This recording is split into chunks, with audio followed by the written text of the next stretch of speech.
les chatons, j'espère que vous allez bien. Aujourd'hui on se retrouve pour une vidéo coup de gueule pour le coup, parce que je sais que vous aimez bien ce genre de format, mais là c'est un coup de gueule on va dire qui me touche personnellement.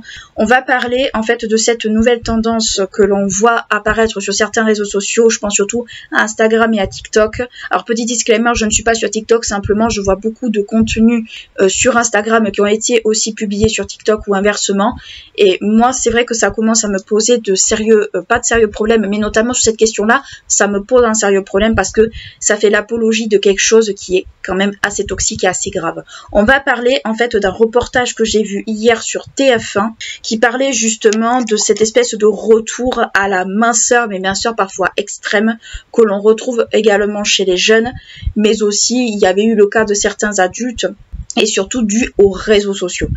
Je tenais à rebondir là-dessus parce que pour ceux qui ne savent pas, je suis une ancienne maigre. Je faisais 49 kg, voire 53 kg au grand maximum pour 1m59. Et là, je dois être à 1m60 peut-être pour tout casser. Et me dire oui, mais c'est très bien tout ça, machin, oui. Sauf que quand vous êtes bien portionné, ça va. Mais sauf quand vous paraissez comme ça, limite anorexique. Moi, je me souviens quand j'étais plus jeune, je me sentais les os au niveau des côtes. Bien comme il faut, je les sentais. J'étais très fatiguée. J'avais l'impression en fait d'être de tout le temps malade. Donc en fait, c'est très surfait en fait de dire quand tu es bien, quand tu es mince, tu es bien. C'est très surfait, croyez-moi. Et ça me touche particulièrement parce que justement, moi quand j'étais adolescente, on va faire une petite story time pour ceux qui ne savent pas, j'ai essayé, on va dire, de garder un certain canon de beauté, c'est-à-dire que j'essayais de rester mince. Je voulais pas grossir, je voulais être, on va dire, mince. Sauf que je paraissais pas mince, je paraissais maigre. Et ça, je voulais pas l'entendre. J'avais 14-15 ans, je voulais pas l'entendre. Jusqu'au jour où j'ai fait un malaise vagal à cause d'une baisse de sucre. Donc j'ai fait une hypoglycémie en plein au champ. Ma grand-mère et ma cousine à l'époque m'ont ramassé à la petite cuillère. Je me suis fait engueuler par un médecin, comme c'est pas permis parce que justement je mangeais pas le matin, parce que j'étais en fait dans cette optique de vouloir rester mince, de vouloir maigrir. Et maintenant, avec le recul, je me dis, si sur moi, qui était mal dans ma peau, qui était pas bien, qui était mentalement fragile, j'ose pas imaginer en fait sur d'autres personnes, sur des jeunes adultes ou même sur des personnes adultes mais qui sont fragiles et qui sont influençables, ce que cela peut donner. Donc déjà, moi c'est quelque chose qui me touchait personnellement parce que je sais que j'aurais pu mettre ma vie en danger par rapport à ça. Et là, hier soir, il y avait un reportage sur TF1 justement par rapport à ce phénomène de retour au corps, on va dire, très très mince. On a eu un peu les deux cas de figure. On a eu les cas de corps, on va dire, mis en avant qui sont avec des gros popotins, des gros seins à la Kardashian, par exemple, à la Kim K. Et là, on revient à des corps extrêmement skinny, extrêmement minces. Et justement, les réseaux sociaux sont responsables de ça. Ils ont mis un peu ça en avant, le fait que les réseaux sociaux ont une part de responsabilité par rapport à ça. Ce qu'ils ont dénoncé principalement, ce sont les méthodes pour maigrir, justement prônées par certaines personnes sur les réseaux sociaux. Comment perdre tant de kilos en tant de temps en utilisant tel aliment ou en utilisant telle méthode. Donc, ils ont mis énormément en avant ce genre de choses. À une époque, avant les réseaux sociaux, c'était tout ce qui était magazine féminin. Ça, on y viendra plus tard. Mais avant, c'était des magazines féminins, c'était tout un tas de choses qui faisaient qu'on aurait eu tendance à aller vers là. Alors, par rapport aux réseaux sociaux, vous savez que moi, je suis sur les réseaux sociaux. Alors, je partage mon quotidien, mais je partage aussi tout ce qui est en rapport avec la chaîne, mais ça, vous le savez. Et par rapport aux réseaux sociaux, c'est vrai que j'ai remarqué des contenus. Alors, il y a des gens qui font du contenu sportif, il y a des gens qui font du contenu artistique, il y a de tout. Honnêtement, je prends l'exemple d'Instagram, il y a de tout, parce que je n'ai pas TikTok. Par contre, c'est vrai que j'ai remarqué, et notamment des reposts de TikTok sur Instagram ou inversement, ou même des personnes qui travaillent justement sur l'influence des réseaux sociaux, justement, j'ai remarqué que dans certains comptes, des comptes, on va dire, probablement soit de professionnels, soit de personnes lambda, ou même de personnages de télé-réalité, ou peu importe, qui faisaient l'apologie de certaines méthodes pour mincir. Comment mincir de telle manière en utilisant tel produit, tout ça, machin, ça je viens de vous le dire. Mais ces gens-là oublient une petite chose. C'est qu'ils sont suivis par de très grosses communautés, des communautés qui peuvent être composées d'adolescents, de jeunes adultes pas forcément très bien dans leur peau, et peut-être dans une moindre mesure d'adultes qui sont encore moins bien dans leur peau. Ils sont suivis par tout un tas de gens. Et moi, ce qui m'alerte, c'est qu'en fait, leur méthode pour mincir, en fait, ils se rendent pas compte que ça peut être gravissime. Moi, je ne tape pas sur les gens je ne tape pas sur les réseaux sociaux de façon générale, mais là, je pique un énorme coup de gueule parce que justement, là, il faut quand même sonner la sonnette d'alarme. Et justement, si vous avez des adolescents à la maison, si vous avez des personnes qui sont un petit peu fragiles ou sensibles un peu à ces questions de poids, il est peut-être indispensable aussi de leur faire comprendre que les réseaux sociaux, ce n'est pas la réalité. Je sais que c'est plus facile à dire qu'à faire, mais globalement, ce n'est pas la réalité. Le reportage soulignait justement l'effet néfaste de ces personnes qui prennent justement ces méthodes de minceur. Tout ça pour rester dans un espèce d'idéal du corps humain, cette espèce d'idéal de la taille de la morphologie sablier, c'est-à-dire un truc qui fait en 8 quoi, c'est-à-dire la taille bien marquée et les hanches on va dire et les seins qui ressortent. Ça, c'est l'idéal, on va dire, qu'ils prônent. Moi, j'ai vu des extraits justement dans ce reportage où justement on voyait des filles, alors les visages étaient floutés bien sûr parce qu'il quand même il y a un minimum, mais on voyait clairement le corps de ces filles. En fait, il faut comprendre une chose, c'est que pour en arriver là, déjà quand vous avez une taille très fine et on va dire des fesses qui sont quasiment pas proportionnées, c'est que soit il peut y avoir des injections derrière, soit ça peut être la génétique aussi, et j'ai envie de dire tant mieux parce que comme ça rien n'est à toucher, soit il peut y avoir des implants, il peut y avoir tout un tas de choses. Donc déjà il faut prendre beaucoup de recul par rapport à ces questions, à ces comptes justement, à ces contenus, et surtout se demander est-ce que ce qu'ils sont en train de me dire ce n'est pas dangereux pour ma santé. Et ça malheureusement les gens qui font ces contenus-là ne se posent pas la question. Ça a marché pour eux, peut-être, ou ça a marché en apparence pour eux, ou on leur a raconté que ça peut marcher, tout ça, machin, et qu'est-ce qu'ils font? Ils vous en parlent. Ils vous disent, ah, mais telle méthode a fonctionné sur moi, regardez. Alors que s'il faut, ils l'ont jamais fait de leur vie, mais ils savent que derrière, leur communauté va être très sensible là-dessus, et qu'ils vont tester. Le problème de ce genre de truc, c'est que ce n'est pas encadré par un corps médical, c'est des personnes, on va dire, qui vous proposent de maigrir, on va dire, de façon lambda comme ça, mais ce qu'ils ne vous disent pas, c'est attention, l'abus de ce genre de méthode peut vous mettre en danger. Ça, ils vous le mettent pas parce que sinon, ils savent très bien que les gens ne le feront pas. Donc déjà, il y a cette espèce, on va dire, de malhonnêteté de la part de ces gens qui vous prennent, on va dire, des méthodes pour mincir. Je tape énormément là-dessus volontairement parce que justement, c'est à cause de ce genre de contenu que les créateurs de contenu ont mauvaise réputation, quels qu'ils soient sur YouTube, sur Instagram, sur TikTok, peu importe, c'est à cause de ce genre de personnes.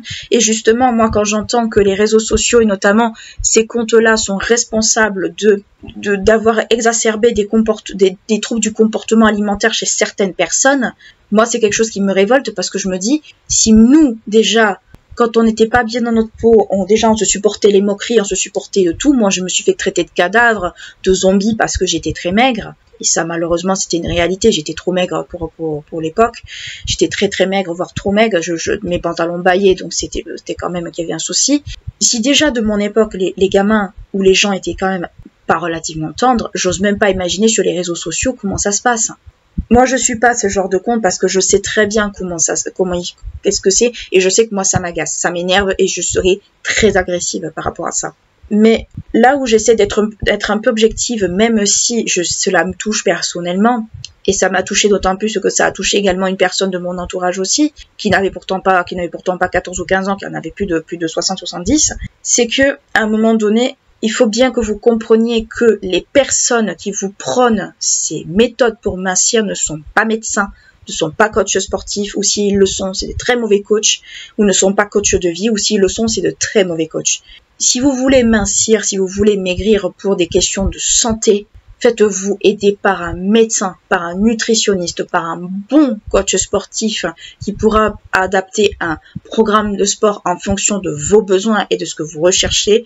Pareil pour l'alimentaire. Bref, il faut vous faire aider par des pros, et des pros qui sont recommandés la plupart du temps par des médecins, ou si vous avez un programme sportif, vous allez voir votre médecin en disant qu'est-ce que vous en pensez, est-ce que vous pensez que telle chose est adaptée pour moi, ou par rapport à la nourriture, voir votre nutritionniste, est-ce que telle chose ou telle chose est adaptée pour moi, et comment l'ajuster. Il faut faire ça de façon très carrée parce que, on va pas se mentir, les régimes, on en voit popper de partout depuis excessivement longtemps, et c'est très très très dangereux. Dans ce reportage, moi, ça m'a frappé. Ils avaient fait témoigner une jeune fille qui avait 20 ans, qui avait une vingtaine d'années, qui était mignonne, mais qui avait eu des problèmes d'anorexie justement à cause des réseaux sociaux. Parce que justement, elle est tombée dans le panneau pour pouvoir maigrir ou pour ce genre de choses. Elle est tombée dans le panneau, elle est tombée au point d'en être anorexique. Et moi, quand j'ai entendu ce reportage, déjà, d'une part, ça m'a fait très mal au cœur pour cette jeune fille. Et d'autre part, je me dis, alors, elle est suivie psychologiquement, elle est quand même relativement suivie. Mais si, quand elle était ado, elle est tombée là-dedans, j'ose pas imaginer les autres, si à 14, 15 ou 16 ou 17. Et dans ce reportage, ils avaient fait témoigner justement une médecin qui expliquait qu'en gros, ils avaient vu ce phénomène popper à partir des confinements. Comme on était tous confinés, qu'on pouvait pas bouger de chez nous, ou très peu, les gens se sont inquiétés sur le fait qu'ils allaient prendre du poids, qu'ils allaient pas pouvoir faire grand-chose, tout ça, machin. Bref, des inquiétudes qu'on peut tous entendre, mais qu'à un moment donné, stop. Elle avait fait comprendre qu'en gros, l'activité physique, on pouvait en pratiquer, ça c'est sûr que ça pouvait se pratiquer chez soi. Il y a tout un tas de cours de gym sur internet pour pratiquer de l'activité physique chez soi, surtout quand on n'a pas les moyens d'aller en salle. Donc elle expliquait en gros que le fait qu'on était en manque d'activité physique pendant le confinement, c'était limite pas une excuse. Donc elle a vu ce phénomène, de ce que moi j'en ai compris, s'accentuer justement à partir de là. Et les réseaux sociaux ont beaucoup joué là-dessus justement, parce que comme on était confinés chez nous, comme on ne pouvait pas bouger, comme on ne pouvait rien faire, et bien ils se sont dit, certains créateurs de contenu, pourquoi ne pas créer du contenu minceur, puisqu'on ne peut pas sortir, puisque ceci, puisque cela, pour nos abonnés, et que si ça marche, tant mieux, sauf que ce n'est pas encadré, malheureusement. Et justement, encore maintenant, on voit ce genre de contenu popper. Ils ont parlé également de la presse féminine. Alors, dans les années 90, pour ceux qui sont nés dans cette période-là, les physiques ultra skinny, c'était Kate Moss, c'était les sœurs Olsen, tout ce genre de personnes, et surtout des nanas qui carburaient à la farine, si vous voyez ce que je veux dire. Donc, déjà, moi, c'est une période que j'ai connue, Kate Moss, tout ça, c'est ma génération. Mais je pensais vraiment que ça, c'était derrière nous, en vrai. Les corps comme ça, presque anorexiques, extrêmement maigres, je pensais que c'était derrière nous. Et au final, non. Et la presse féminine, c'est vrai, a joué un gros rôle là-dedans. Surtout jusqu'à une période très récente. Pour vous donner un ordre d'idée, j'avais un parent à moi, maintenant qui est décédé, qui était obsédée par la minceur. Mais quand je vous dis obsédée, elle était obsédée. Hein. Elle avait 70 ans, vous allez me dire 70 ans, c'est pas 20 ans, mais laissez-moi terminer. Elle avait 70 ans et elle a toujours eu, on va dire, des formes. Elle faisait souvent du 42, 44, elle a souvent fait ses tailles quasiment toute sa vie. Et elle a voulu maigrir. Son médecin lui a dit, attention, faut pas que vous soyez trop grosse non plus par rapport aux veines, parce qu'elle avait des problèmes de varices, par rapport aux veines, par rapport au sang, par rapport à tout ça. Il lui avait dit de perdre quelques kilos, mais pas, on va dire, de perdre quelques kilos au point d'être comme ça. On soit bien d'accord. Elle est passée d'une taille 44 à une taille 38, en étant encadrée de manière, on va dire, très superficielle. Alors, je ne tape pas son médecin, parce que bon, son médecin, le pauvre, il est décédé depuis, il est décédé de quelque chose d'assez grave, mais ça n'a pas été encadré, ça n'a pas été fait correctement. Et moi, je la voyais, je l'entendais me dire, ouais, mais ces femmes-là, alors elle avait beaucoup de magazines féminins à la maison.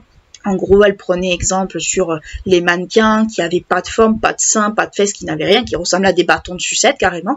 Elle me disait, ouais, mais c'est beau, ces filles, tu vois, elles ont pas trop de seins, elles ont pas si. Mais je lui dis, mais attends, tu as vu l'âge que tu as, tu pourras jamais ressembler à ça, c'est pas possible. Et puis les photos sont retouchées. Enfin, je lui dis, mais tu n'as pas 14 ans d'âge mental quand même, tu as quand même un certain recul.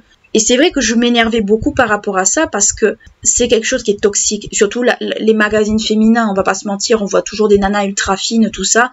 Et elle avait pris ces femmes-là pour exemple. Elle me dit à 70 ans, c'est quand même assez problématique, oui. Mais moi, j'ai essayé de lui faire comprendre que ce n'était pas quelque chose de normal de ressembler à ça. Pas du tout. C'était des trucs retouchés, c'était des nanas qui s'affamaient, c'était des nanas qui étaient très souvent malades. Il y a eu des mannequins qui sont mortes quand même d'anorexie ou ce genre de choses. Mais pour elle, c'était un canon de beauté et c'était à ça qu'elle voulait ressembler. Elle mangeait très peu, elle faisait beaucoup de sport. En fait, le problème était qu'elle voulait être mince et ne plus avoir de forme. C'était son droit, hein, vous allez me dire. Oui, mais à 70 ans, ça peut être dangereux. Ça peut être extrêmement dangereux. C'est dangereux déjà quand on a 20 ans, mais alors quand on a 70 ans, c'est encore pire. Et moi, quand je voyais ça, ça me rendait très inquiète parce que je me disais, elle a l'âge, son corps n'est pas un corps de 20 ans, c'est quand même problématique. Je vous prends cet exemple parce que je veux bien vous faire comprendre aussi que les magazines féminins, jusqu'à une période très récente, avaient aussi cette influence toxique. Elle regardait pas les réseaux sociaux ni quoi que ce soit, heureusement d'ailleurs. Mais voilà, nos réseaux sociaux, on va dire d'il y a 20 ans, c'était les magazines féminins pour les canons de beauté, on va dire de l'époque. Et justement, ils ont, dans ce fameux reportage de TF1, je ferme la parenthèse, ils ont parlé justement de la presse féminine qui, justement, avait leur part de responsabilité par rapport justement à ce vécu de la femme mince. Ils ont fait parler notamment elle, si je me souviens bien, les personnes qui travaillent chez elle, qui ont parfaitement compris qu'à un certain moment, si la presse n'évoluait pas, il y allait y avoir un énorme problème. Donc elle s'était engagée à faire attention aux publications, à être beaucoup plus éthique. Il y a eu tout un engagement autour de elle et c'est très bien. Le truc, c'est que tous les magazines ne le font pas et c'est très dommage. Et justement, les magazines féminins, à l'époque, ont beaucoup joué justement à véhiculer cette image de la femme mince, cette image, on va dire, de la femme qui n'est pas en fait un canon de beauté en soi. C'est juste qu'on veut vous faire comprendre, il faut être mince pour être belle, il faut être mince pour réussir, il faut être mince tout le temps. Sauf que la minceur, en fait, c'est pas une norme. C'est pas du tout une norme, ce qui fait que les femmes rondes culpabilisent, ce qui fait que on voit ce genre de comportement arriver et ce genre de contenu sur les réseaux sociaux arriver, puisque les gens sont gros entre guillemets, et j'aime pas du tout ce mot-là, je vous le dis clairement, sont gros, se sentent pas bien, bon, on va pondre du contenu minceur pour que ces gens-là puissent maigrir, comme ça ils coûteront moins cher à la sécu, machin. Sauf que oui, on voit ce que ça donne après derrière. Les personnes qui se trouvaient pas grosses finissent par se trouver grosses. Les personnes qui sont grosses finissent par culpabiliser parce qu'elles sont comme ça. Il y a tout un engrenage. Et je voulais vraiment tirer la sonnette d'alarme là-dessus pour que si vous avez des ados ou des personnes qui sont influençables dans votre entourage, alarmez-vous si vous voyez que ça commence un peu à vouloir faire un régime ou quoi que ce soit. Dites-leur, attention, tu fais un régime, très bien, mais va voir ton médecin avant. En fait, t'arabuster pour que plus jamais, en fait, des contenus comme ça et de l'influence sur les gens. C'est plus facile à dire qu'à faire, mais pour moi, c'est quelque chose qui est important. La minceur ou la maigreur n'est pas une norme. Ce n'est pas une norme et ce n'est pas normal. Je le dis très clairement, le retour de ces corps ultra skinny, c'est vraiment quelque chose de toxique. Avant, c'était les femmes ultra rondes, ultra belles. J'aime pas Kim Kardashian, mais elle a fait partie de ces femmes, on va dire, qui ont montré leur forme et qui n'a pas honte de les montrer. Et maintenant, elle est pas skinny, mais elle est redevenue totalement mince. Ce qui fait qu'on se dit, ah ben la mode maintenant n'est plus aux femmes, et ben on va redevenir mince. Non. Non, je vous dis clairement, non. Ne vous amusez pas à faire le yo-yo avec ça. Prenez du recul sur ce que vous voyez sur les réseaux sociaux, réfléchissez à savoir est-ce que ce qu'on vous montre c'est la réalité ou pas. Je vous le dis très clairement, ce n'est pas la réalité. Les gens qui vous pondent ce genre de contenu, les 3/4 du temps, ils n'ont probablement jamais testé la méthode, ils n'ont jamais fait peut-être un pet de sport de leur vie où ils font pas totalement ce qu'ils font et ce qu'ils disent. C'est des personnes en fait qui vous cherchent à vous influencer, à vous pousser à faire telle ou telle chose. Et tant pis si vous y laissez votre santé, car après tout, eux, ils touchent des chèques, ils touchent des pourcentages, ils touchent tout un tas de choses, mais vous, ils s'en fichent en fait. Les personnes qui vont vous prôner des choses pour la minceur, partez du principe que c'est des gens qui n'en ont rien à faire de votre santé. C'est pas des professionnels. Il y a des professionnels du sport, heureusement sur les réseaux sociaux, qui vont vous montrer comment faire du step chez vous ou tout ça. Là, d'accord, si vous voulez des chaînes de sport, vous avez Sissi Mua, vous en avez tout un tas qui sont comme ça. Et Sissi Mua est très bien, soit dit en passant. Je suis pas forcément ses cours, mais moi j'ai vu un peu le genre de nana que c'est. Et c'est une fille qui a l'air très bien. Je vous encourage à aller la voir si vous voulez, à aller voir ses comptes, si vous voulez vous faire une idée de ce qu'elle propose. Si vous voulez faire du sport, faites-vous encadrer par des professionnels du sport. Si vous voulez faire un régime ou faire un rééquilibrage alimentaire, ne le faites pas seul, faites-vous aider. Ne le faites pas tout seul. N'utilisez pas les applications, quoi que ce soit, vous savez pas qui c'est qui les ont conçues.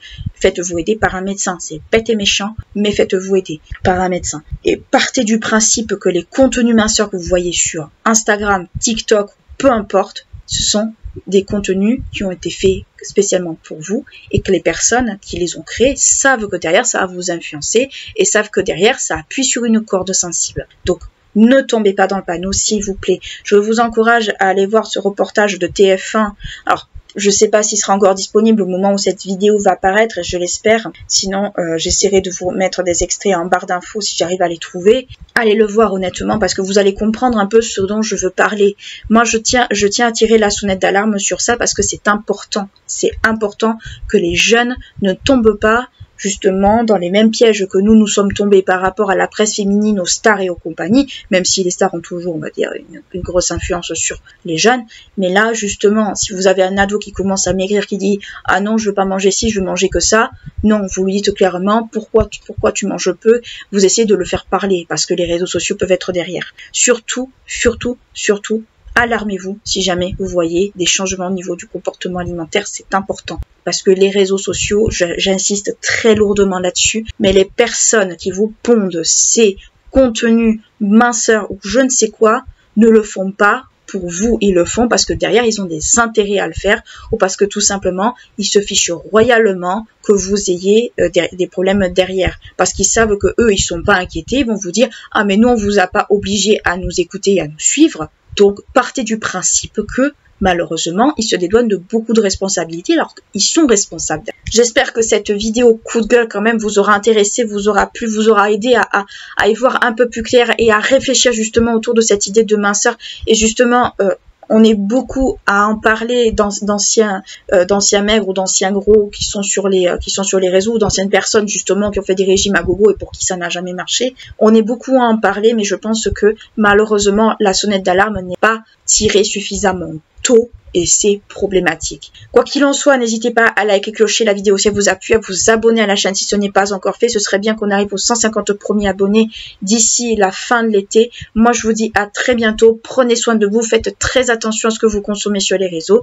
Et je vous fais des gros bisous. Ciao.